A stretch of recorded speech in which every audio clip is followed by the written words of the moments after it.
एवढं मोठं उत्तम राज्य निर्माण करणारे शिवाजीराजे, त्यांना जेव्हा राज्याभिषेक करण्याची वेळ आली त्यावेळेस महाराष्ट्रातल्या एकाही ब्राह्मणानं त्यांना राज्याभिषेक करण्याची तयारी दर्शवली नाही, उलट विरोध केला। काशीच्या गागाभट्टाला भरपूर दक्षिणा देऊन महाराजांना आणावं लागलं, स्वतःला राज्याभिषेक करून घ्यावा लागला। महाराजांना राज्याभिषेक करण्याची का परवानगी नाही? महाराष्ट्रातले किंवा या देशातले ब्राह्मण याकरता का तयार झाले नाही? त्याचं एकमात्र कारण मनुस्मृतीमध्ये स्पष्ट आदेश आहे, शूद्राला राजा बनता येत नाही। आणि शिवाजीराजे शूद्र होते। आता शिवाजीराजे शूद्र होते, क्षत्रिय होते, याबद्दल वाद होऊ शकतो। रुस्तम जमा उन्होंने जब देखा कि डीलिंग ये हुई कि अफजल खान ने कहा कि आप हथियार लेके नहीं आएंगे, मैं भी नहीं आऊँगा, लेकिन उसने उस वक्त शिवाजी महाराज पर हमला किया तो शिवाजी महाराज ने जिस वाग नख से अपनी जान को बचाई और अफजल खान का पेट फाड़ दिया। लेकिन जब अफजल खान नीचे गिर गया उसके बाद में उसकी तरफ से एक व्यक्ति ने शिवाजी महाराज पर हमला किया था। वो कौन था?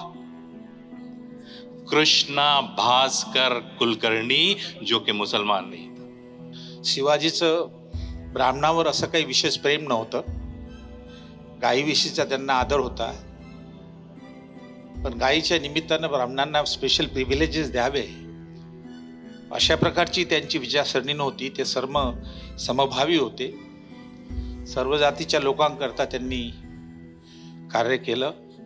जिजाऊंच्या हातामध्ये ही जहागिरी होती, हा अधिकार आहे, हे निर्णयाचं स्वातंत्र्य आहे, म्हणून शिवाजी महाराजांसारखा युगपुरुष जिजाऊ घडवू शकल्या। तुमची हिम्मत आहे का बायकांच्या हातामध्ये अधिकार देण्याची?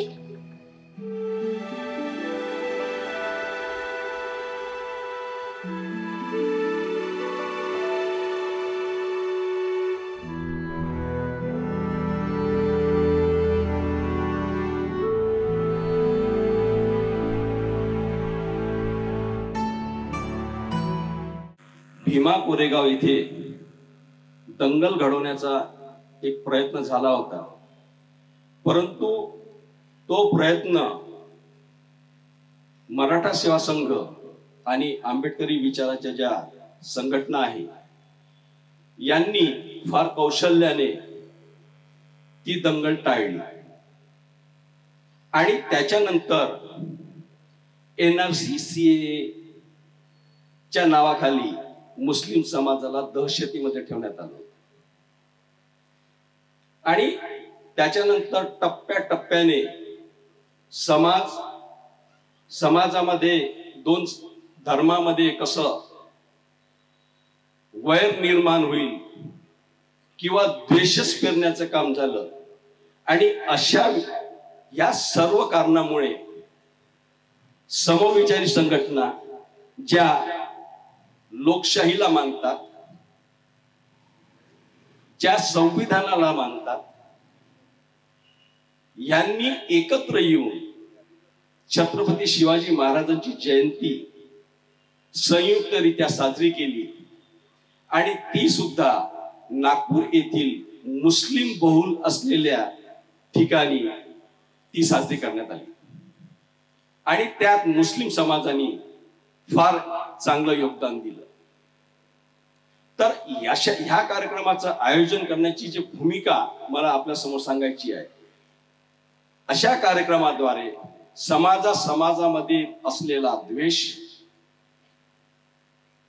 द्वेष पेरणारे यंत्रणा यांना उघड करून आम्ही सर्व भारतीय आहोत, we the people of India हे सूत्र घेऊन आम्ही अशा प्रत्येक कार्यक्रमाचं आयोजन करून समाजापुढे जाण्याचा प्रयत्न करतो की ज्याच्यामुळे समाजामध्ये पसरलेला एकमेकाचा बद्दल असलेला द्वेष हा कमीच नाही तर संपूर्णपणे नष्ट कसा करता येईल यासाठी ह्या सर्व संघटना एकत्र आलेल्या आहेत आणि ह्या सर्व संघटना ज्या एकत्र आलेल्या आहेत त्यांचं एक फेडरेशन झालेलं आहे आणि त्या फेडरेशनच्या खाली आम्ही सर्व एक जे जे लोकशाहीला, जे जे संविधानाला अभिप्रेत असेल असे कार्यक्रम आम्ही आयोजित करतो आणि त्याच शृंखलामधला हा एक कार्यक्रम आहे. पुढे सुद्धा कार्यक्रम होत राहील, कारण एक दोन कार्यक्रम घेऊन हे साध्य होणार नाही याची आम्हाला सुद्धा कल्पना आहे. परंतु आम्ही असे केवळ शिवजयंती असो की आंबेडकर साहेबांची जयंती असो, हा उत्सव म्हणून आमच्या फेडरेशननी कधीच मनवला नाही. तर त्या निमित्ताने समाजासमोर आपल्या महापुरुषांनी जे काही तत्व दिलेले होते, जे काही मूल्य आपल्यामध्ये रुजू केलेले होते, त्या मूल्यांचा प्रचार आणि प्रसार करण्यासाठी अशा कार्यक्रमाचे आयोजन करते. दरवर्षीप्रमाणे शिवजयंतीचा कार्यक्रम मराठा सेवा संघाच्या माध्यमातून फार मोठ्या प्रमाणात होत असतो. यावेळेस अनेक संघटना येऊन यापूर्वीसुद्धा आम्ही हा प्रयोग 2-3 वेळा केलेला आहे आणि तो यशस्वी झालेला आहे. आज जे काही देशामध्ये लोकशाही आणि संविधानाबाबतीत ज्या काही घटना घडत आहेत, त्याबद्दल कुठेतरी एकत्र येऊन वाच्यता व्हावी, हा या जयंतीच्या दिवशी एक नियोजन करण्यात आलेलं आहे. आज बरेच वक्ते आणि प्रतिष्ठित वक्ते या कार्यक्रमामध्ये उपस्थित आहे. त्यांचे विचार आपल्याला ऐकणं अत्यंत गरजेचे आहे. त्यामुळं मी आपला जास्त वेळ न घेता थोडक्यात माझं प्रास्ताविक संपवणार आहे. छत्रपती शिवाजी महाराजांनी रयतेचं राज्य निर्माण केलं. रयतेचं राज्य म्हणजे लोकशाही, लोकांचं राज्य. अनेक वर्षापासून भारत स्वातंत्र्य मिळाल्यानंतर आपण लोकशाही आणि संविधानाच्या माध्यमातून देशाचा कारभार चालत होता. परंतु या मागील काही वर्षापासून आपण बघतो की या देशामधील लोकशाही संपुष्ट करण्याच्या आज राष्ट्रीय राजकारण करण्यात येत आहे. हे वाचवण्याकरता आता पब्लिकनी समोर आलं पाहिजे, लोकांनी समोर आलं पाहिजे. कारण विरोधी पक्षाचा विचार केला तर आज विरोधी गटसुद्धा नेस्तनाबूत करण्यात आलेला आहे. जर लोकशाही टिकायची असेल आणि लोकशाही विरुद्ध आपल्याला लढायचं असेल तर आता जनमानसचं आंदोलन आपल्याला हे देशभर उभं करावं लागणार आहे. आजपर्यंत आपण बघितलं की जेव्हा अशी देशावर परिस्थिती निर्माण झाली किंवा समाजामध्ये परिस्थिती निर्माण झाली, तेव्हा कुठला ना कुठला महामानवांनी जन्म घेतलेला आहे. यदा यदाश्च धर्मस्य ग्लानी आपण बरेच वेळा ऐकलेला आहे.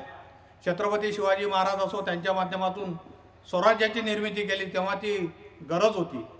डॉक्टर बाबासाहेब आंबेडकरांनी संविधान दिलं आणि लोकशाहीच्या माध्यमातून इथला कार्यभार सुरू झाला. महात्मा ज्योतिबा फुले असो, शाहू महाराज असो, या महामानवांनी एक आपल्याला पुरोगामी विचार दिला.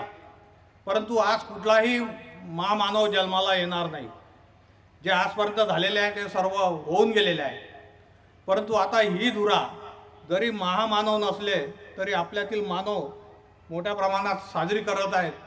उद्यापासून जे छत्रपती शिवाजी महाराजांचे विचार असेल किंवा महामानवांचे विचार असेल, ते विचार पुढे नेण्याचं काम आपण सर्वसाधारण पब्लिक करू आणि एक लोकशाही आणि संविधान जिवंत ठेवण्याचा प्रयत्न करू, एवढेच मला या ठिकाणी सांगायचं आहे.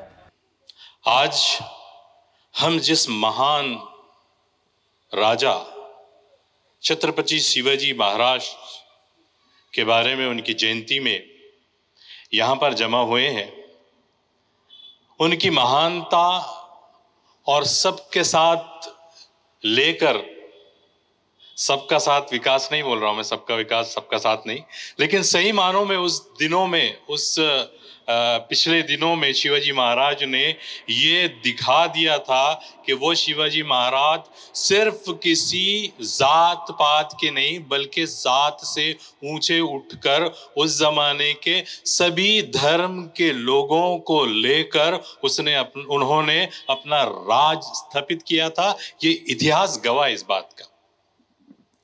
ये बात और है कि आज के जमाने में इतिहास में भी छेड़छाड़ होना शुरू हो गई, हो चुकी है, और वो इतिहास की मनगढ़ंत कहानियों में हमें ये संदेश देने की कोशिश की जाती है कि शिवाजी महाराज सिर्फ हिंदू धर्म के महाराज थे. ये बात बिल्कुल गलत है।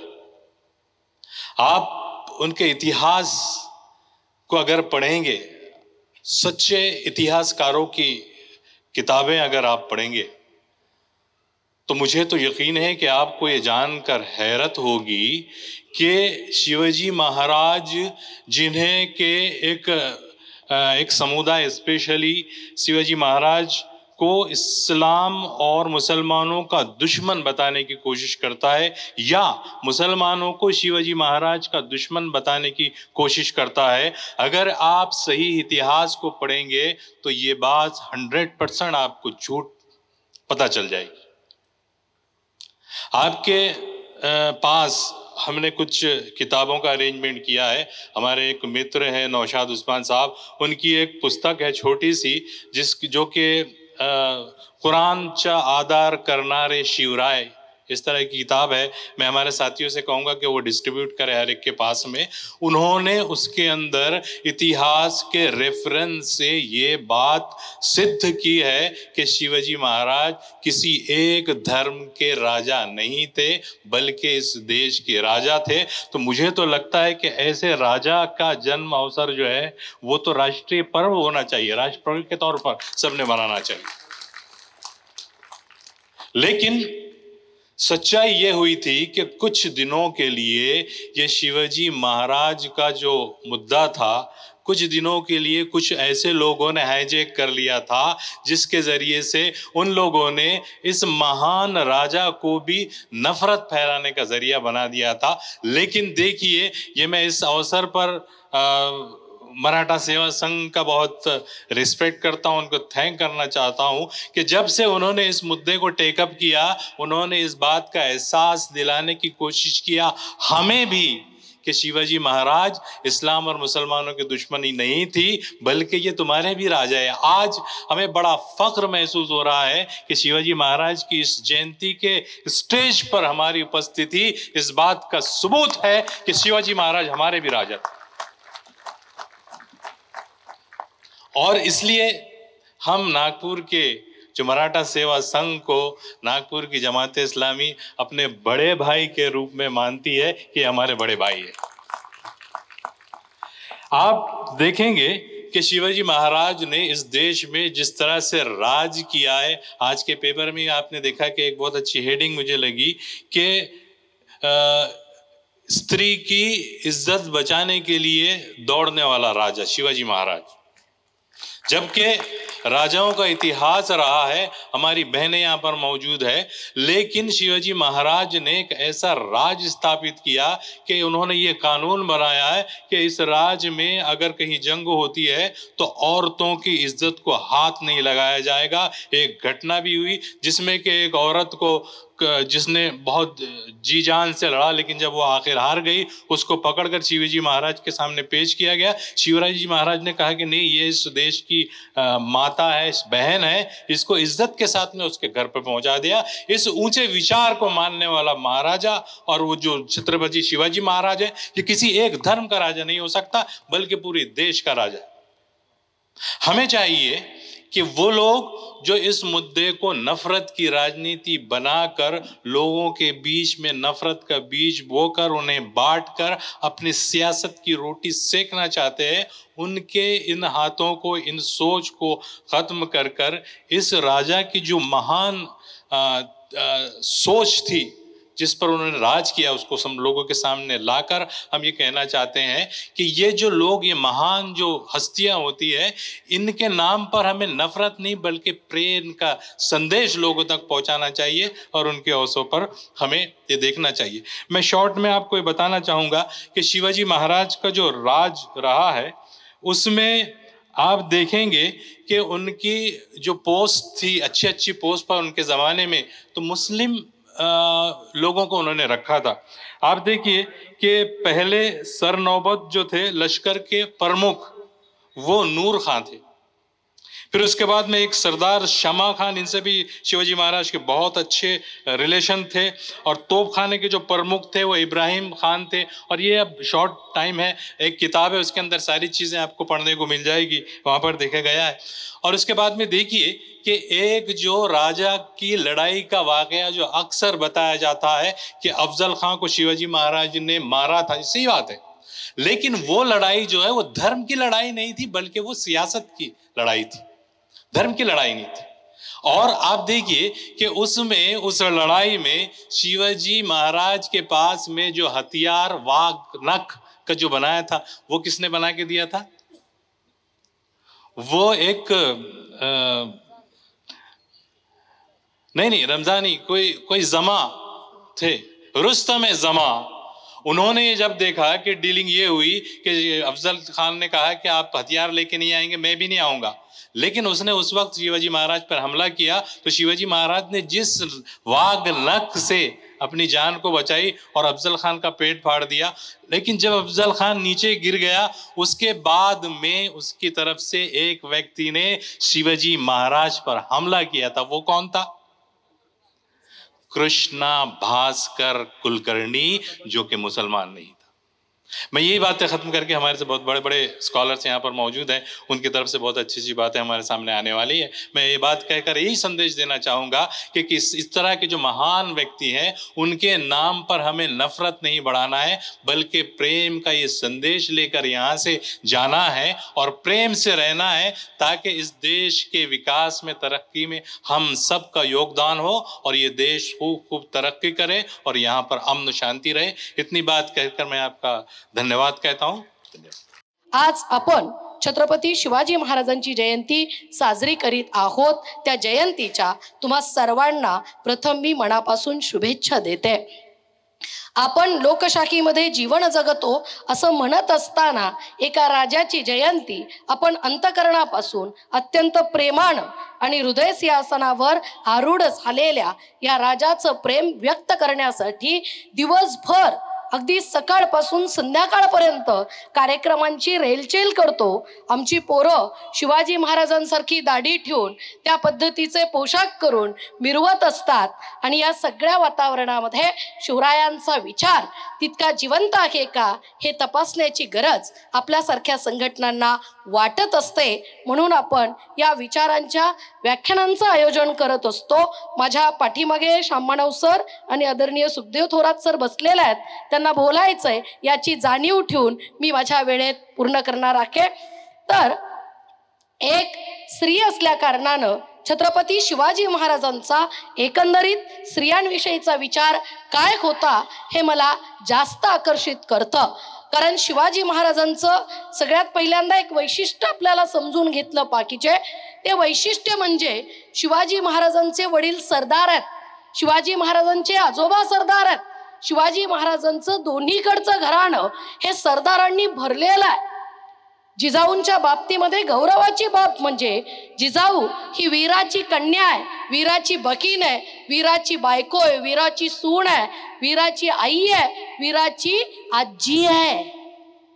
या सगळ्या वीरांमध्ये वावरलेली ही स्त्री ज्या वेळेस आपला नवरा शहाजीराजे भोसले पेमगिरीच्या किल्ल्यावरती 5 वर्षाच्या निजामाला मांडीवरती घेऊन त्याच्यावरती छत्र धरतो आणि निजामशाही वाचवण्याचा प्रयत्न करतात, त्यावेळेस जिजाऊंच्या मांडीवरती शिवराय खेळत असतात आणि जिजाऊ कदाचित विचार करत असतील की जर माझा नवरा 5 वर्षाच्या निजामाला मांडीवर घेऊन निजामशाही वाचवण्यात यशस्वी होत असेल तर आम्ही नेहमीच याच्या आणि त्याच्या शाख्यांच्या पुढे का नतमस्तक व्हायचं आणि या सगळ्या गुलाम्या अंगावर घेत जीवाचा की भरोसा नसलेल्या या शाख्यांमध्ये का जगायचं। कारण जिजाऊंनी स्वतःच्या वडिलांचं आणि भावाचं मरण आपल्या डोळ्यांनी बघितलेलं होतं, किती फंद फितुरीनं निजामांच्या दारामध्ये त्यांच्या कत्ली झाल्या आणि म्हणून जिजाऊंनी त्यावेळेस कदाचित ठरवलं असेल की माझा मुलगा कुणासमोर कुजरे आणि मुजरे करणार नाही, तर तो स्वतंत्र राज्याचा अधिपती होईल, छत्रपती होईल। सरदारांमध्ये आणि छत्रपतींमध्ये फरक असतो। छत्रपती हा छत्रधारित राजा, सार्वभौम राजा असतो आणि राजे हे सगळ्या सरदारांना सुद्धा म्हटलं जातं. आणि म्हणून महात्मा फुले आपल्या पोवाड्यामध्ये म्हणतात की बाळ जिजाऊंचा धनी पेशव्यांचा. आपल्याला शब्द सुद्धा समजले पाकीचे, कुठलं पद कुणासाठी आके आणि त्याची एकंदरीत त्याची सिक्वेन्स काय आके या गोष्टी सुद्धा आपल्याला समजल्या पाकीच्या आहेत. म्हणून छत्रपती शिवाजी महाराजांना बोलत असताना आपण छत्रपतीच म्हटलं पाकीचे, कारण राजे अनेक होते, छत्रपती हेच होते. आणि म्हणून स्त्रियांच्या बद्दल शिवाजी महाराजांचा दृष्टिकोन आपल्या आईच्या संस्कारातून उदयाला आला हे म्हणण्यास काहीही हरकत नाही. कारण मी नेहमी म्हणते की पुरुषांनो, तुम्ही आम्हाला म्हणता, म्हणजे चळवळीतल्या पुरुषांसाठी तुम्ही आम्हाला नेहमी म्हणता तू जिजाऊ हो, तू सावित्री हो, तू रमाई हो. मला या ठिकाणी सांगावंसं वाटतंय की जिजाऊ होण्यासाठी शहाजीराजे भोसलेंनी जिजाऊंना पुणे आणि सुप्याची जहागिरी हातात दिली, त्याचा राज्यकारभार बघण्याचा अधिकार हातात दिला. आणि जिजाऊ ही शिवाजी महाराजांची वारस म्हणून त्या ठिकाणी अगदी फारसीमध्ये जिजाऊंच्या नावाची राजमुद्रा सुद्धा आहे, जिजाऊ वालीद शिवाजी. आणि जिजाऊंनी तो राज्यकारभार सक्षमपणे बघितला. आणि तो राज्यकारभार सक्षमपणे बघत असताना 18 पगड मावळ्यांच्या एकंदरीत सहवासामध्ये शिवाजी महाराजांना एक छत्रपती म्हणून घडवण्याचं काम या मातेनं केलं. जिजाऊंच्या हातामध्ये ही जहागिरी होती, हा अधिकार आहे, हे निर्णयाचं स्वातंत्र्य आहे. म्हणून शिवाजी महाराजांसारखा युगपुरुष जिजाऊ घडवू शकल्या. तुमची हिम्मत आहे का बायकांच्या हातामध्ये अधिकार देण्याची? तुम्हाला कधीतरी वाटतं का की स्त्रियांना हा पूर्णपणे निर्णयाचे हक्क आम्ही द्यावेत म्हणून, त्यांच्या हातात आमच्या अर्थव्यवस्था द्याव्यात म्हणून? एक लगाम स्वतः जवळ ठेवून स्वातंत्र्य देणारे अनेक आहेत. आणि म्हणून आपण हा विचार केला पाहिजे की आपल्याला जर शिवाजी महाराजांसारखे राज्यकर्ते हवे असतील तर संस्कार करणारी जिजाऊ आवश्यक आहे. शिवाजी महाराजांचा स्त्रीविषयक दृष्टिकोन जिजाऊंच्या संस्काराने आणि संत तुकारामांच्या अभंगाने प्रबोधित झालेल्या महाराष्ट्रानं घडवला. आणि म्हणून परस्त्री आम्हा रखुमाई समान हा मंत्र आयुष्यभर शेवटपर्यंत शिवरायांनी जपला. शिवाजी महाराजांचं 28 जानेवारी 1646 पत्र ज्या वेळेस रांझ्याच्या पाटलानं एका गावातल्या पोरीवरती बलात्कार केला, आबाजी भिकाजी त्याचं नाव, त्यावेळेस त्याच्या मुसक्या आवळून दरबारात हजर करणारे तक्रारदार कुणीही नसताना फक्त बातमी आली स्त्रीवर अत्याचार झाला. स्त्री ती काय गोष्ट सध्याच्या राज्यात सुद्धा आपण बघतोयच की स्त्रियांच्या बाबतीमध्ये कोणती भूमिका आणि कोणतं धोरण चालू आहे याची जाणीव आपल्याला. पण शिवाजी महाराजांनी रांझ्याच्या पाटलाचे हात पाय तोडून अंधाऱ्या कोठडीमध्ये डांबण्याची शिक्षा दिली. ज्या काळामध्ये उपभोगाची वस्तू म्हणजे स्त्री, एका राजानं जिकडे जाईल तिकडे घरोबा करावेत, राणी वसा जनानखाने असावेत, त्या काळामध्ये शिवछत्रपती हे एका गावच्या पोरीवर बलात्कार झाला म्हणून गावच्या पाटलाला शिक्षा करतायत.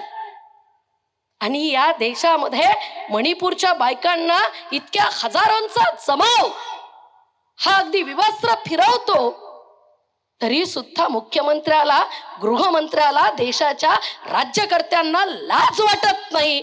ही किती शरमेची गोष्ट आहे.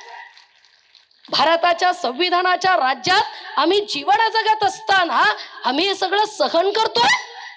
बनारस विद्यापीठामध्ये गँगरेप होतो, विद्यार्थी आंदोलन करतात, नंतर तुम्ही FIR दाखल करणार आणि सापडलेले आरोपी भाजपच्या IT सेलचे असणार. म्हणजे या देशात चाललंय काय? शिवछत्रपतींचा आशीर्वाद घेऊन उदयाला आलेलं राज्य नाही की फक्त मतांच्या पेट्यांसाठी महामानवांचे नाव असे प्रतिमांमध्ये लावायचे असतात आणि सकाळच्या प्रहरी काय म्हणे पूजनीय असतात. ते फक्त फोटोमध्ये तुमचे महामानव अडकणार असतील, तुमचे माझे, त्यांना फक्त देव म्हणून आरत्या केल्या जाणार असणार तर आपल्याला ते नको आहे. आपल्याला अशा आरत्या नको आहेत. आपल्याला असली फक्त प्रतिमांची पूजना नको आहेत. शिवाजी महाराज हे काही देव नाही आहेत आणि आम्हाला त्यांना देव बनवायचं पण नाही आहे. शिवाजी महाराज की जिवंत आहे, इतिहासातली व्यक्ती आहे, इतिहास उपलब्ध आहे. बरं, शिवाजी महाराजांनी रांझ्याच्या पाटलाला शिक्षा केली तेव्हा शिवरायांचं वय होतं 16. आणि ज्या वेळेस सावित्रीबाई देसाई या बेलवंडीच्या किल्लेदारणीवरती आपल्याच सखाजी येसाजी गायकवाड नावाच्या सरदारानं बलात्कार केला, तेव्हा शत्रुश्री असली तरीही आपल्या सरदाराला शिक्षा सुनावणारा राजा इतिहासात दुसरा सापडत नाही. म्हणजे त्या सावित्रीबाई देसाईला बोलून साडी चोळी देऊन तिचा सन्मान करणं आणि आपल्या सरदारानं गुन्हा केला त्याला कोठडीमध्ये डामणं डोळे काढून ही शिक्षा देणारे शिवछत्रपती आज सांगितले पाहिजेत. जेव्हा बिल्किस बानोवर अनेक बलात्कार तिच्यावरती होतात आणि तरी तिच्या बलात्काऱ्यांना ते असं करू शकत नाहीत किंवा त्यांचे सत्कार केले जातात, त्यावेळेस तुम्हाला मला छत्रपती शिवाजी महाराज आठवले पाहिजेत. आणि शिवाजी महाराजांच्या बाबतीमध्ये खाफी खान नावाचा इतिहासकार असं म्हणतो, वास्तविक तो मोगलांचा इतिहासकार, पण खाफी खान सुद्धा लिहितो की शत्रू सैन्यातल्या स्त्रिया जरी पकडल्या गेल्या तरी सुद्धा त्या बाइज्जत घरी येतात. हे शिवाजीच्या राज्याचं वैशिष्ट्य आहे. औरंगजेब शिवाजी महाराजांची मेल्याची बातमी ऐकल्यानंतर सुद्धा शेवटची नमाज पडताना शिवाजी महाराजांच्या नावानं म्हणतो की हा स्त्रियांना इज्जत देणारा एक खूप मोठा माणूस अल्लाह तुझ्या दरबारात येतोय, तुझ्या जन्नतचे दरवाजे उघडे ठेव. शत्रूला सुद्धा हे म्हणावं लागतं. मित्रांनो, तुम्हा सगळ्यांना माहीत आहे, नागपूरमध्ये मधल्या काळामध्ये एक धीरेंद्र कृष्ण महाराज नावाचा महाराज आलेला होता आणि मी आणि माझ्या अखिल भारतीय अंधश्रद्धा निर्मूलन समितीच्या सहकार्याने त्याला आव्हान दिलेलं होतं. त्यावेळेस आपल्या देशामधला एक वेगळ्या प्रकारचा उन्माद आणि बदललेलं वातावरण मी माझ्या जीवनात अनुभवलं आहे. मी गेली 41 वर्ष अखिल भारतीय अंधश्रद्धा निर्मूलन समितीचं काम करतो आहे. अनेकांच्या दृष्टीनं हे काम धर्मविरोधी आणि देवविरोधी आहे. प्रत्यक्षामध्ये माझं संघटन आणि मी आमचा देवाला आणि धर्माला विरोध नाही, पण देवाधर्माच्या नावावर सर्वसामान्य माणसांचं जे शोषण केलं जातं, त्यांची लुबाडणूक केली जाते, ते शोषण आणि लुबाडणूक थांबवणारी ही चळवळ आहे आणि लोकांना बुद्धिप्रामाण्यवादी वैज्ञानिक दृष्टिकोन रुजवणारी ही चळवळ आहे, बुद्धिप्रामाण्यवादी बनवणारी ही चळवळ आहे. या पद्धतीची मांडणी इतके वर्ष मी करत आलेलो आहे. प्रत्यक्ष लोकांसोबत या पद्धतीचे संघर्ष घेत असताना सुद्धा या पद्धतीचा उन्माद मी कधी पाहिलेला नव्हता. यावेळेस जे फोन यायचे त्यापैकी मॅक्झिमम फोन शिव्या देणारे असायचे. सुरुवातच असायची, अरे तुझी माय किती मुसलमानांसोबत झोपली. ही उच्च दर्जाची संस्कृती मी या देशामध्ये पहिल्यांदा अनुभवत होतो. असाच एका मोठ्या धर्मस्थळावरच्या एका महंताचा मला फोन आला आणि ते म्हणायला लागले, मानव साहब आप अंधविश्वास के खिलाफ काम करते हो, बहुत अच्छी बात है, हम भी आपके काम में शरीक होना चाहते हैं. बेटा बहुत अच्छी बात है, आप इसमें शरीक होना चाहते हो, आप इतने बड़े महंत होने के बावजूद, लेकिन मानव साहब मेरे मन में कुछ सवाल है, पूछूं? मैंने बोला हाँ जी पूछिए. क्या सही में आप में एक भी प्रकार का अंधविश्वास नहीं है? मतलब जी बिल्कुल नहीं है. आपने ये कॉन्स्टिट्यूशन पढ़ी है? मैंने कहा जी हर व्यक्ति को वो पढ़नी चाहिए और मैं सामाजिक क्षेत्र में काम करता हूं, मेरा फील्ड ही ऐसा है कि मुझे पढ़नी ही पड़ती है. आपने इस संविधान की प्रस्तावना पढ़ी है? जी हाँ मैंने पढ़ी है. उसकी शुरुआत है वी द इंडियन पीपल, हम भारतीय लोग, यानी कि ये कॉन्स्टिट्यूशन जो है वो हम भारतीयों ने लिखी है और अपने आप को समर्पित की गई है.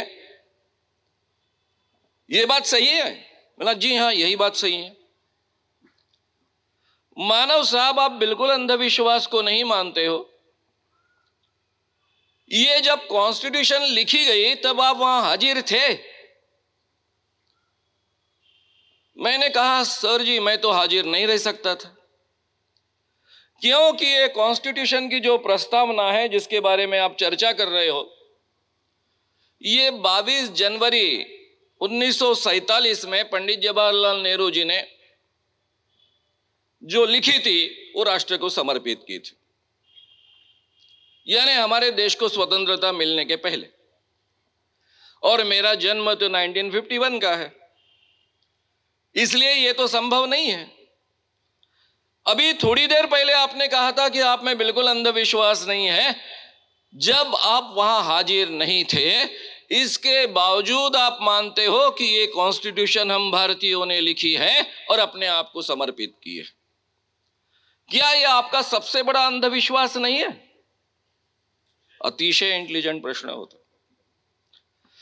मी त्याला उत्तर देताना सांगितलं की जी बिल्कुल आपकी बात सही है, ये जो कॉन्स्टिट्यूशन लिखी गई है, ये कॉन्स्टिट्यूशन की जो प्रस्तावना है वो हम आम लोगों के लिए है, हम आम लोगों के लिए ये कॉन्स्टिट्यूशन लिखी गई है।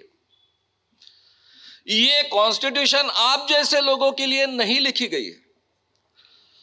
आपकी जो कॉन्स्टिट्यूशन थी, क्योंकि आप जैसे लोग जो ब्रह्मा के मुख से टपके हैं, ये पृथ्वी पर अवतरित हुए हैं, उनकी जो कॉन्स्टिट्यूशन थी मनुस्मृति, उसको गाड़ कर ही ये कॉन्स्टिट्यूशन निर्माण हुई है। और इसलिए ये कॉन्स्टिट्यूशन आपकी नहीं है, ये मैं समझ सकता हूं। मित्रांनो, या देशामध्ये आजच्या काळामध्ये तुम्हाला अशी हजारो लाखो माणसं दिसतील की जी म्हणतील की ही कॉन्स्टिट्यूशन उचलून फेकून दिली पाहिजे, उखडून टाकली पाहिजे। का? कशासाठी? शिवाजी महाराजांना मानायचं कशासाठी? कॉन्स्टिट्यूशन मधली 4 मूल्य फक्त तिकडे मी तुमचं लक्ष वेधू इच्छितो। वैशालीताईंच्या बोलण्यामध्ये त्याचा उल्लेख ऑलरेडी आलेला आहे, प्रस्तावनेत सुद्धा आलेला आहे। सामाजिक, आर्थिक, राजनीतिक न्याय। पंडित जवाहरलाल नेहरूंनी कॉन्स्टिट्यूशन लिहिताना सामाजिक, आर्थिक आणि राजनीतिक न्याय याचा नेमका अर्थ काय? या देशामध्ये कोणी कोणत्याही जातीमध्ये जन्माला आलेला असेल, कोणत्याही धर्मामध्ये जन्माला आलेला असेल, कोणत्याही लिंगामध्ये जन्माला आलेला असेल, म्हणजे स्त्री असेल किंवा पुरुष असेल, तरी त्या सगळ्यांना समान सामाजिक न्याय मिळाला पाहिजे, समान आर्थिक न्याय मिळाला पाहिजे, समान राजनीतिक न्याय मिळाला पाहिजे। याचाच अर्थ सगळ्यांना समानता मिळाली पाहिजे। विचार, अभिव्यक्ती, विश्वास, धर्म, उपासनेची स्वतंत्रता, विचार करण्याचं स्वातंत्र्य, ते व्यक्त करण्याचं स्वातंत्र्य, श्रद्धा बाळगण्याचं स्वातंत्र्य, त्यासोबतच ज्या पद्धतीच्या धर्माची उपासना करायची आहे ती अंमलात आणण्याचं स्वातंत्र्य, प्रतिष्ठा आणि संधीची समता, प्रत्येक माणसाला समान प्रतिष्ठा मिळेल, समान संधी मिळेल, या पद्धतीची व्यवस्था। मित्रांनो, आणि चौथं मूल्य तुम्हा सगळ्यांना अतिशय चांगल्या पद्धतीने माहित आहे, व्यक्तीची गरिमा आणि राष्ट्राची एकता आणि अखंडता सुनिश्चित करणारी बंधुता, ज्यामध्ये प्रत्येक व्यक्तीची, ते कोणत्याही धर्मामध्ये जन्मलेला असेल, कोणत्याही जातीमध्ये जन्मलेला असेल, कोणत्याही लिंगामध्ये जन्मलेला असेल, तरी त्याची प्रतिष्ठा वाढेल, त्याला सन्मान मिळेल, त्याचा सन्मान कायम राहील, या पद्धतीची बंधुता। या 4 मूल्यांच्या प्रस्थापनेकरता, या 4 मूल्यांच्या आधारावर आपली कॉन्स्टिट्यूशन निर्माण झालेली आहे। ही कॉन्स्टिट्यूशन या पद्धतीने कशी निर्माण झाली आणि शिवाजी राजांचं या निमित्तानं आपल्याला स्मरण करण्याची काय गरज आहे? मित्रांनो, या देशामध्ये या कॉन्स्टिट्यूशन मधली ही जी 4 महत्वाची मूल्य आहेत, ती या देशाचा कधीही भाग नव्हती.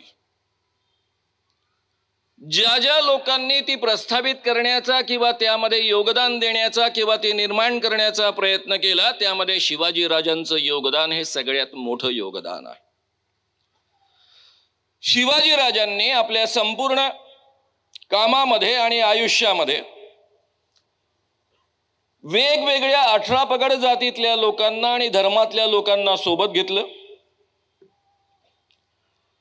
त्यांना सोबत घेऊन सुराज्य निर्माण करण्याचा प्रयत्न केला. त्यावेळेस खरं म्हणजे अस्पृश्यता, जातीयता, जातीय उच्च नीचता समाजामध्ये असताना सुद्धा त्यांनी आपल्या वैयक्तिक जीवनामध्ये कधीही अस्पृश्यता पाळली नाही. मी शिवाजीबद्दल अतिशय सखोल वाचन केलेलं आहे. पहिले गोब्राह्मण प्रतिपालक शिवाजी वाचलेला आहे, जो मला वाटतं आपल्यापैकी प्रत्येकाने वाचलेला असेल. त्यानंतर खरा शिवाजी वाचलेला आहे. त्यांनी आपल्या जीवनामध्ये कधी अस्पृश्यता पाळली नाही.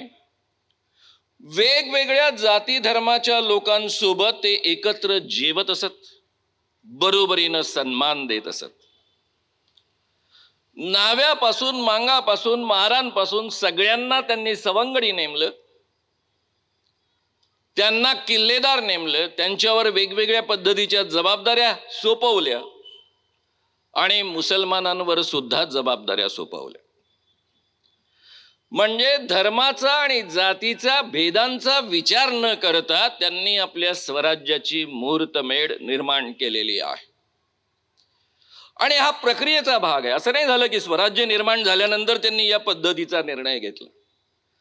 स्वराज्य निर्माण करण्याच्या प्रक्रियेमध्येच या पद्धतीची मूल्य ते स्वीकारत गेले, रुजवत गेले. दुसरं अत्यंत महत्वाचं मूल्य, ज्याच्याबद्दल वैशालीताईंनी आणि सुरुवातीला जे आमचे वक्ते बोललेत त्यांनी त्याचा उल्लेख केलेला आहे.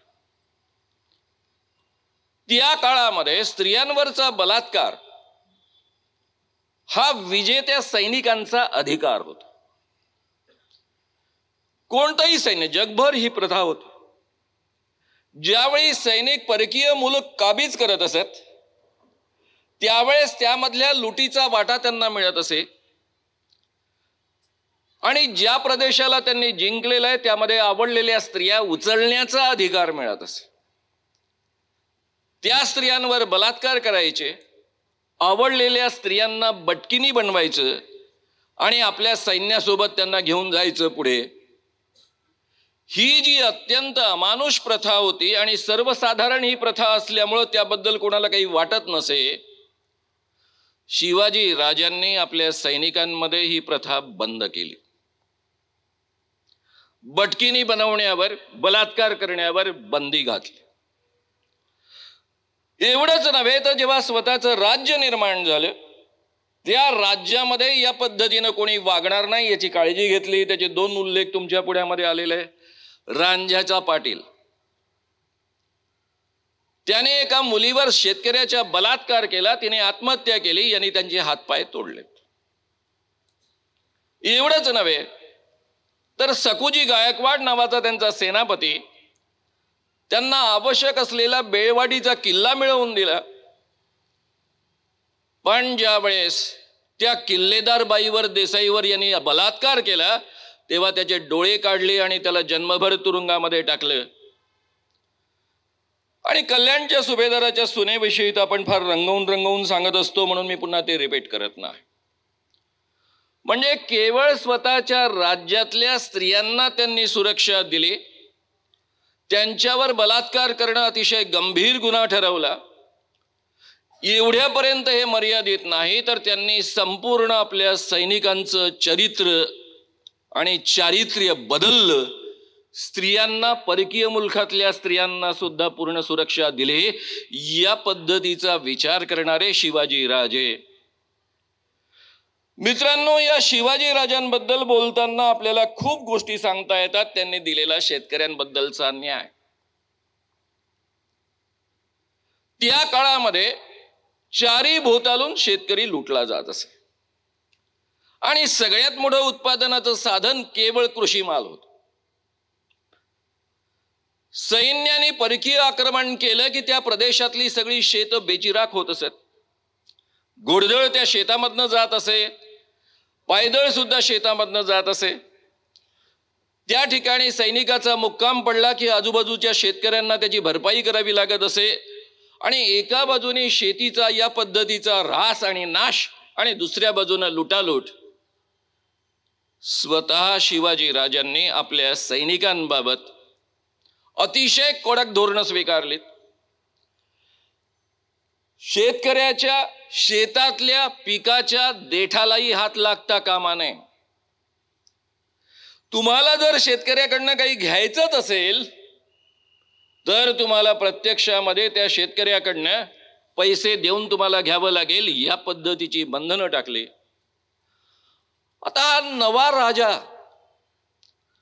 जो जाताना शेतामधनं जात नाही, शेतीचं नुकसान करत नाही, व्यूहरचना कशी आखायची असली तरी जे रस्ते उपलब्ध आहेत त्यामधनंच त्याचं सैनिक जातं. हे सैनिक बलात्कार करत नाही, एका पैशाचंही नुकसान करत नाही, उलट मदत करतं. असं सैनिक पाहून सर्वसामान्य माणसांच्या मनामध्ये हा राजा आपला आहे, हे राज्य आपलं आहे, ही भावना निर्माण होणार नाही तर दुसरं काय. त्या काळात सगळेच्या सगळे देशमुख, पाटील, जमीनदार, जहागीरदार शेतकऱ्यांना लुटत असत. राजाला जर 100 रुपये शेतसारा द्यायचा असेल तर हजारो रुपये शेतकऱ्यांकडनं वसूल करत असत.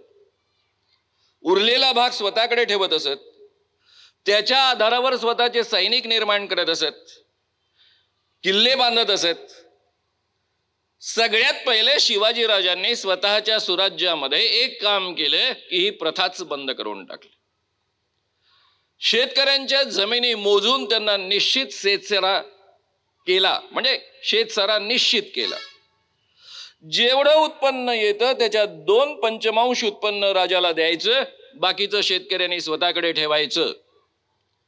आणि हे जे देशमुख आहेत, पाटील आहेत, इजारदार आहेत, जमीनदार आहेत, त्यांना मोजके पैसे वर्षाकाठी राजा आपल्या तिजोरीतनं देत असे.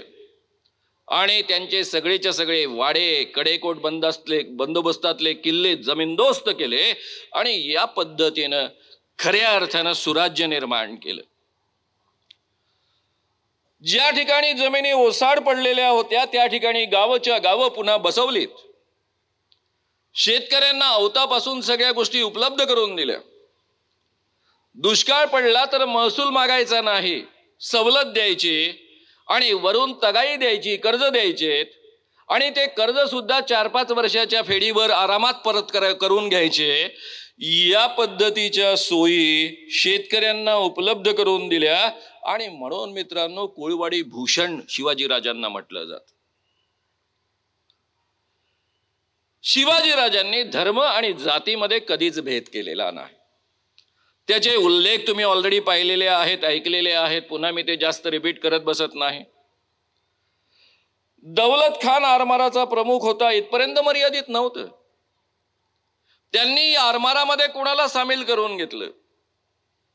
जे कोळी आहेत, सोनकोळी आहेत, जे ऑलरेडी मासे व्यवसायाशी संबंधित लोक आहेत, जे मुसलमान लोक मासेमारी करतात, त्या सगळ्यांना आपल्या आरमारामध्ये सामावून घेतलं. त्यांना सैनिक बनवलं, त्यांच्याकडे सुरक्षा सोपवली.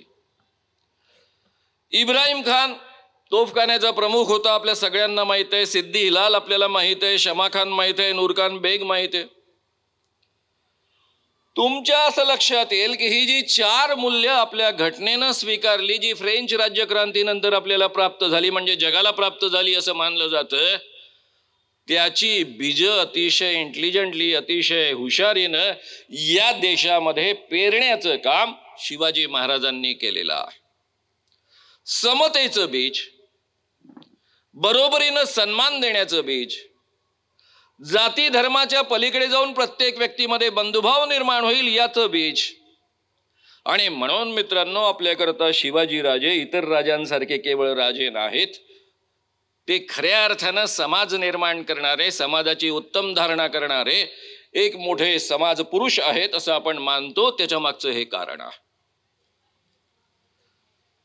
मी बोलताना जनरली असं बोलत असतो की मी श्याम मानव नावाचा माणूस तुमच्या पुढ्यामध्ये बोलतो आहे, कारण हा अधिकार माझ्या राज्यघटनेनं मला दिलेला आहे. मी माझ्या वैयक्तिक जीवनामध्ये जात मानत नाही.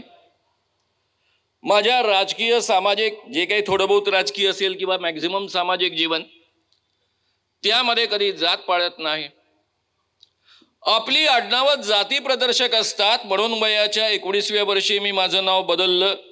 माझ्या अनेक मित्रांनी ते बदललं, कारण जयप्रकाश नारायणांच्या आमच्या संघटनेमध्ये जाती तोडो जाणवं तोडो नावाचं आंदोलन सुरू होतं.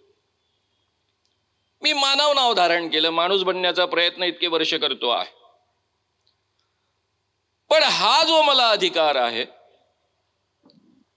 मला जर माझ्या परंपरेनुसार बोलायचं असेल तर मला म्हणावं लागेल की एक शूद्र माणूस तुमच्या पुढ्यामध्ये बोलतो आहे, कारण या देशामध्ये माझी ओळख शूद्र अशी आहे.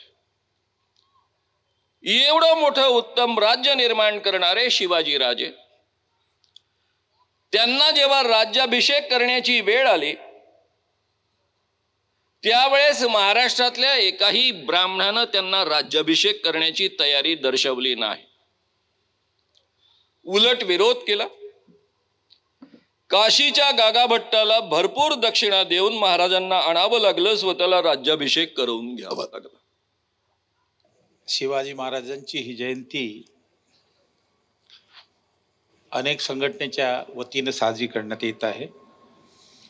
मराठा महासंघाचा याच्यामध्ये फार मोठा पुढाकार आहे. त्याचबरोबर federation of organisation for democracy, secularism and social justice ह्यामध्ये ज्या जवळजवळ 60 ते 65 संघटना आहेत, त्यांच्या वतीनं हा कार्यक्रम ठेवण्यात आलेला आहे.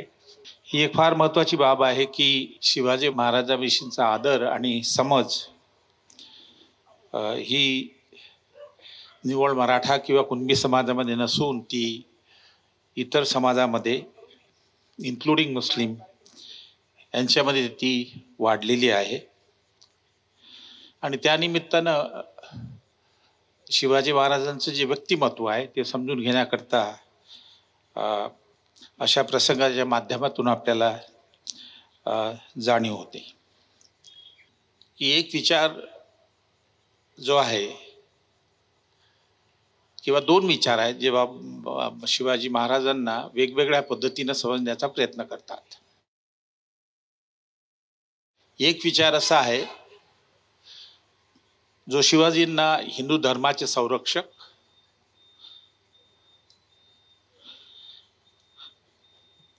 इस्लाम विरोधी, मुस्लिमा विरोधी अशी एक भूमिका घेऊन मांडतात. हा विचार मांडणारे जी मंडळी आहे ती त्यामध्ये अजून एक विचार मांडतात. ते असे की शिवाजी हे हिंदू धर्माचे समर्थकच नाहीत, त्यांनी प्रसार केला नाही आणि इस्लाम आणि मुस्लिमांचा विरोधच केला नाही, तर ते ब्राह्मणांचे सपोर्टर होते, ब्राह्मणांचे हितकारी होते. गो ब्राह्मण प्रतिपालक हा एक सिद्धांत त्यांनी मांडला. एकीकडे आपल्यासमोर हा एक विचार आहे जो भाषणातून बाहेर आलेला आहे. ही एक प्रतिमा शिवाजींची विशेषतः ब्राह्मणवादी विचारवंतांनी आपल्यासमोर ठेवली. याच्या विरुद्ध दुसरा विचार आहे जो मला असं वाटते आज 3 वक्त्यांनी फार व्यवस्थितपणे मांडलेला आहे आणि प्रत्यक्ष अप्रत्यक्षपणे त्यांनी ह्या विचारसरणीचा विरोध केलेला आहे. त्याच्या विरोधामध्ये आपली मतं मांडलेली आहेत की शिवाजी हे मुस्लिमांच्या विरोधात नव्हते, शिवाजी हे इस्लामच्या विरोधात नव्हते. शिवाजीचं ब्राह्मणावर असं काही विशेष प्रेम नव्हतं. गायीविषयीचा त्यांना आदर होता, पण गायीच्या निमित्तानं ब्राह्मणांना स्पेशल प्रिव्हिलेजेस द्यावे अशा प्रकारची त्यांची विचारसरणी नव्हती. ते सर्व समभावी होते. सर्व जातीच्या लोकांकरता त्यांनी कार्य केलं. हा विचार एक पर्यायी विचार आपल्यासमोर मांडलेला आहे. नाही, मला असं वाटतं या 3ही भाषणामधून हा विचार फार स्पष्टपणे आपल्याला बाहेर आलेला दिसतो.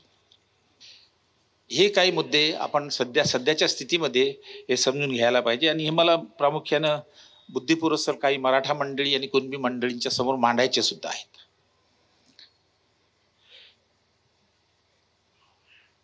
ब्राह्मणवाद जो आहे हा ब्राह्मणवाद जो आहे याची धार्मिक विचारसरणी आहे आणि याची सामाजिक विचारसरणी आहे.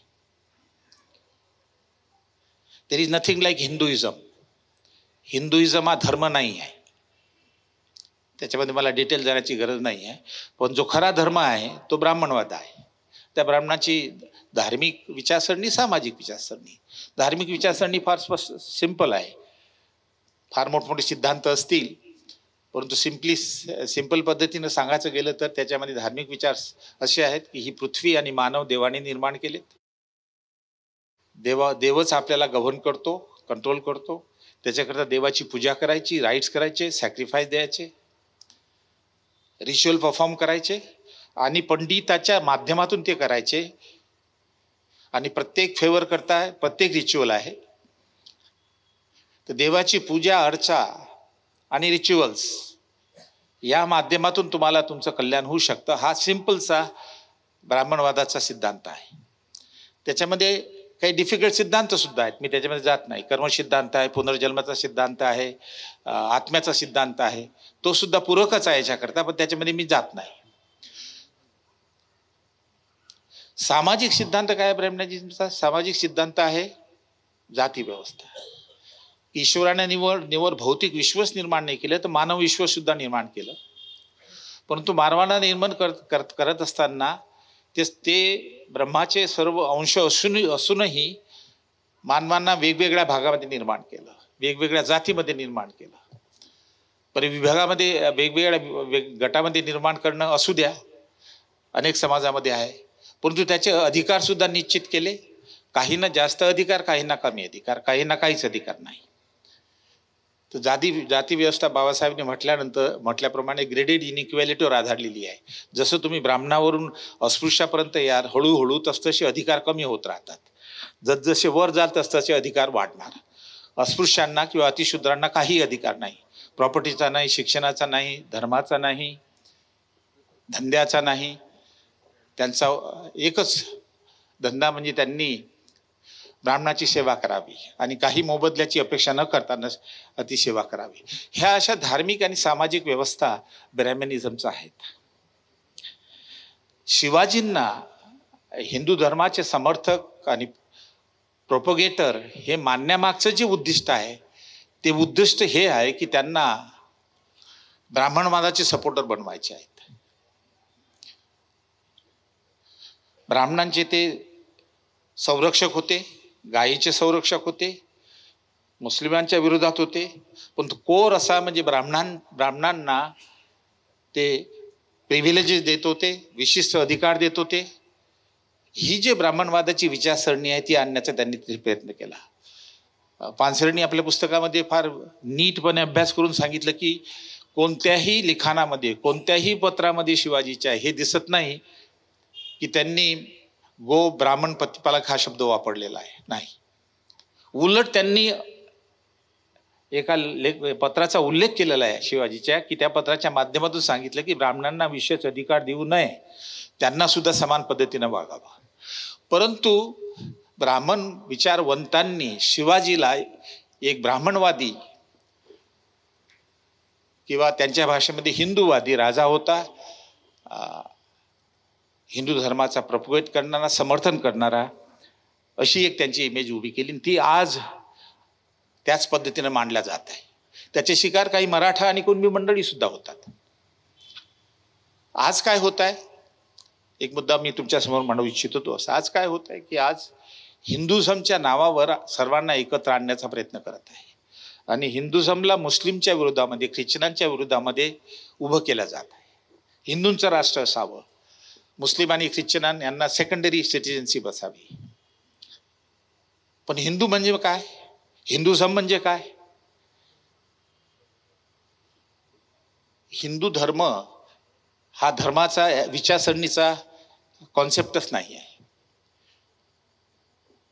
10व्या शतकामध्ये जेव्हा अल्बोनी इराणवरून आला त्यांनी तो पहिल्यांदा तो शब्द वापरला की सिंधू नदीच्या पलीकडे जे लोक राहतात ते हिंदू लोक. तर पारशी भाषेमध्ये सिंधू स नाही, ला ह आहे म्हणून हिंदू शब्द आला. तर हिंदू शब्द हा एक जॉग्राफिकल वर्ड आहे, तो धार्मिक इझम नाही आहे. त्याला इझम हळूहळू नंतर करण्यात आलं, पण तेही काही पुरेसं नाही झालं. ते शेवटी इझम जो केला, त्याचा वाद जो केला तो सावरकरांनी करण्याचा प्रयत्न केला, पण त्यांनी राष्ट्राची कल्पना मांडली, पण हिंदुइझम म्हणजे काय हे सांगितलं नाही. आपण जर बऱ्याचशा लेखकांचं लिखाण ब्राह्मणिझम आणि हिंदुइझम आणि बुद्धिझम आणि जैनिझम हे काय आहेत हे जर समजून घ्यायचा प्रयत्न केला तर आपल्याला कळतो. एक लालमणी जोशी आहेत उत्तर प्रदेशाचे, फार मोठे रिलिजियस फिलॉसॉफर होऊन गेले. त्यांनी श्रीलंकेला एक भाषण दिलं की ब्राह्मणिझम, हिंदुइझम आणि बुद्धिझम, आणि त्याच्यामध्ये त्यांनी प्रथम हिंदुइझम आणि ब्राह्मणिझम मधला फरक मांडण्याचा प्रयत्न केला. त्यांचं असं म्हणणं आहे की हिंदुइझम हा जॉग्राफिकल टर्म असल्यामुळे ह्याच्यामध्ये भारतामध्ये जे ओरिजिनेट झालेले आहेत ते सर्व धर्म येतात. वैदिक ब्राह्मणिझम सुद्धा येतो, बुद्धिझम सुद्धा येतो, जैनिझम सुद्धा येतो, सिखिझम सुद्धा येतो, आणि वेगवेगळ्या ज्या सेक्ट्स आहेत, वारकरी असेल, महानुभाव असेल, कबीर असेल, आदी मोमेंट आहेत, हे सर्व हिंदुइझमच्या संकल्पनेमध्ये येतात. आणि याच्यामध्ये सर्व येत असल्यामुळे ह्या शब्दाचा उपयोग ब्राह्मणवादी मंडळी करत आहे की हिंदुइझमच्या नावावर लोकांना गोळा करा. पण प्रत्यक्षात काय होत आहे? प्रत्यक्षात जे प्रोपोगेट केला जात आहे तो ब्राह्मणिझम प्रोपोगेट केला जात आहे हिंदुइझमच्या नावावर. अत्यंत खालच्या थरात शब्द वापरायचा असेल तर लोकांना उल्लू बनवण्याचं जे काम केलं जात आहे, आणि त्याचे बळी आपण पडत आहोत. कधी कोणी प्रश्न विचारला का की तुम्ही जर हिंदुइझम म्हणत असाल तर कधी बुद्धिझम विषयी मोदी बोललेत का, किंवा त्यांच्या मागच्या संघटना बोलल्यात का? कधी जैनिझम विषयी बोललेत का? कधी सिखिझम विषयी प्रचार केला का? जर हे सर्व हिंदुइझम मध्ये येत असेल तर नाही. जे काही केलं जात आहे ते सर्व ब्राह्मणिझमचं केलं जात आहे. नवीन पार्लमेंटमध्ये जेव्हा सिंगोल तो ठेवण्यात आला त्यावेळेस कोणती विधी होती?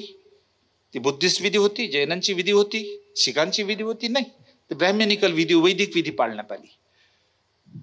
सिंगोल सुद्धा हा शिवाइझमचं प्रतीक आहे, शिवाचं प्रतीक आहे. हे सारे जे चुला किंग होते, हे चुला किंग काय करायचे की जेव्हा वडिलाकडनं मुलाला सत्ता द्यायची त्यावेळेस त्याला म्हणायचे की चांगल्या पद्धतीनं सत्ता तू हे कर, त्याचं प्रतीक म्हणून सिंगल देण्यात येत होतं. म्हणून त्यांनी ते नेहरूंना देण्यात आलं की तुम्ही चांगल्या पद्धतीने राजवट चालवा. परंतु सिंगल जे आहेत, हे जे चुला किंग होते हे सारे शिवाईस्ट होते. शिवाइझम जो आज जर तुम्ही पाहिला तर तो ब्राह्मणिझमला मानतो, जाती व्यवस्थेला मानतो. आज जे दुखणं आहे, लक्षात ठेवलं पाहिजे, जे दुखणं आहे की घटनेमध्ये ब्राह्मणवादाचं प्रतीक नाही आहे, घटनेमध्ये बुद्धिझमचं प्रतीक आहे, सिंह चक्र. तर ते ब्राह्मणवादाचं प्रतीक सिंगोलच्या माध्यमातून पार्लमेंटमध्ये आणलेलं आहे. तर संपूर्ण प्रयास जो आहे तो ब्राह्मणवादाचा आहे. याची आपण बळी पडत आहोत.